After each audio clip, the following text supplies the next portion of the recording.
JCPR sat down with school board candidate Gabriel Orosco, who has over 20 years in experience as an educator and 10 years as a coach in Pico Rivera's baseball and football leagues. Money for school modernization is an issue that several candidates are taking different approaches to solve. Aside from bonds, what other source of funds would you advocate for? Well, I think we have to be supportive of Proposition 30. Proposition 30 is a proposition that has already been passed and it's been approved by the governor, and that's basically is raising the sales tax by 50 cents and raising the percentage of income tax on those making $200,000 and above, and that would be for 7 years. And basically, it's a bill that will fund is going directly towards general education fund. So that's something that we can do as voters and as supporters to push for that bill, and that'll bring more an influx of money for our schools. Now, in saying that, there is an operational budget, and many of those monies will be earmarked for the operational budget. And within that operational budget is basically maintaining what we have. For the infrastructure, it's hard to move away from the bonds, because when you want to rebuild infrastructure, you have to have a large influx of money. It has to be a big cash outlay for those kinds of projects. So Proposition 30 and maintaining our operating budget and focusing on the things that we need first before getting the things that we want for the district. We have to get our needs taken care of first, and then we really have to look at if we're going to hire more teachers and if there's a need that necessitates that. And then we also want to maintain a sound fiscal budget if we want to take care of our employees, which is the teachers and the CSEA. So if we want to take care of them, then we have to be fiscally sound. But in terms of infrastructure, that's a tough question, and it's very hard to stay away from the bonds. The bonds that are being used, most of it has been used. It's been earmarked already. There's a master plan in place. But to do the kind of renovations that, if we really want to make our Rancho schools something that we're really proud of, something that our students and community deserve, then we have to take a look at some of those issues, and one of them is a bond issue. I mean, that's just the reality of it, And I'm a tax-paying citizen, and I'm a voter, and I believe we have to do what we need to do that's in the best interest of our students. If we want to compete with these other school districts, and we want to compete with some of the private schools, then we have to be willing to put our money where our mouth is. I mean, that's just the reality of it. It's just, there's no other way to look at that. If we want the best, then you have to be willing to make sacrifices for that. But in terms of Proposition 30, operational budget, and being fiscally sound and being careful with what we spend our money on, that's an absolute necessity. But that's something that the board has been doing in the past few years. We have to continue to do so and use grants and grant writing and other means as well. Your involvement with the community's youth gives you a unique perspective in knowing why their parents tend to send them to schools in other districts. Can you talk about why this is happening? Well, I coach for Pico Boys and I coach for the Dons, and I thoroughly love it. I mean, this brings me a lot of joy. But I watch our players, and I've heard it from parents. They have great talent. Really, we have talented people. I mean, not just baseball and football, but softball, soccer. We have great talent in the city, but they don't go to Rancho.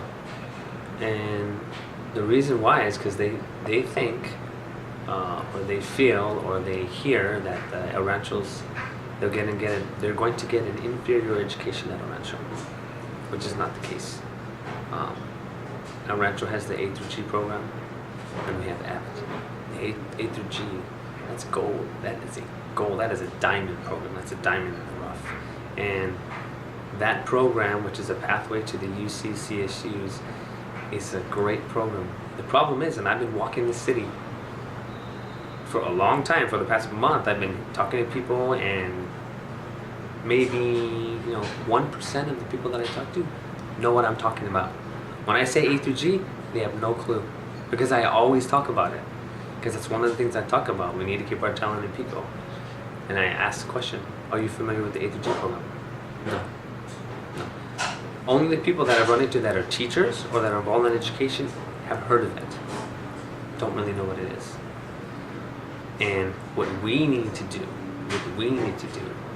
as just residents of Pico Rivera, as people who live here, as people who are for the community, we need to talk and brag about our schools. We need to tell people about the A through G. We need to tell people about Abbott. We need to tell people about some of the good things that are happening, rather than like yesterday or 2 days ago, what was that? The school was on lockdown. That's when you hear about our rancho. I mean, that's not what we're about. You hear about the the kid that unfortunately passed away in the bus in Whittier.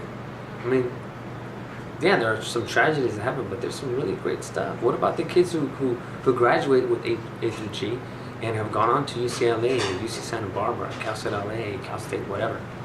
What about those kids? What about the kids who are in the Abbott program who don't necessarily have the support or the resources, but they make something of themselves? They go to college. There's some great stuff. There's some great stuff there. But we have to sell it to our own students. It's like I was telling you before.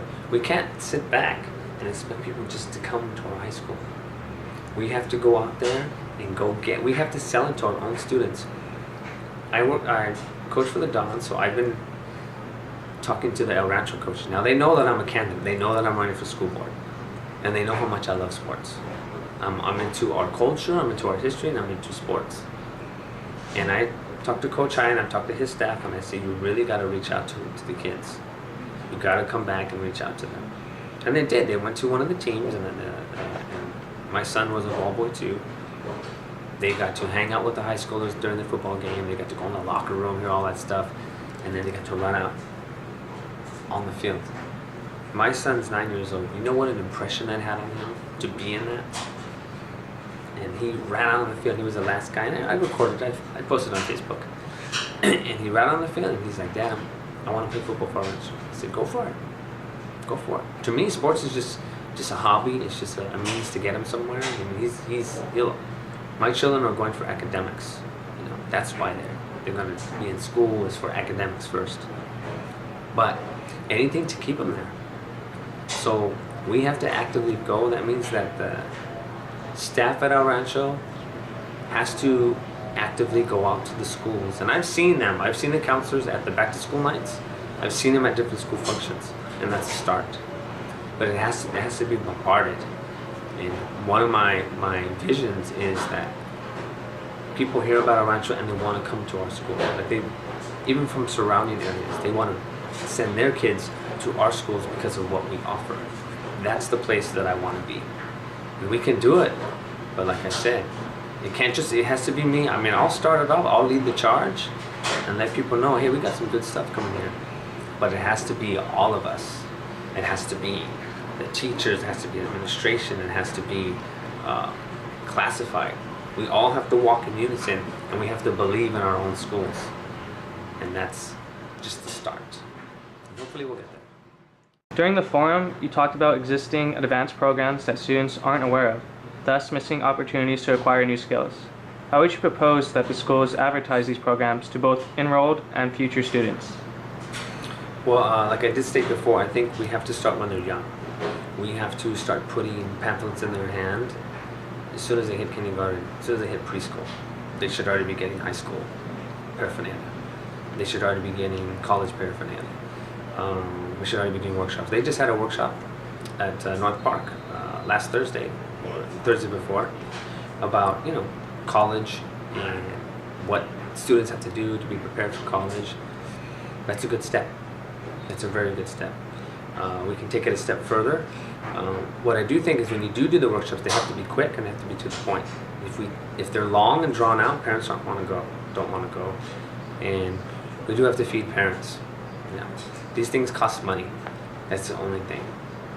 But in my experiences in education, whenever we do things for parents, if you bring food and have food there, and the dialogue is organized, and the dialogue is direct and to the point, and it's in both languages, or the languages that are spoken.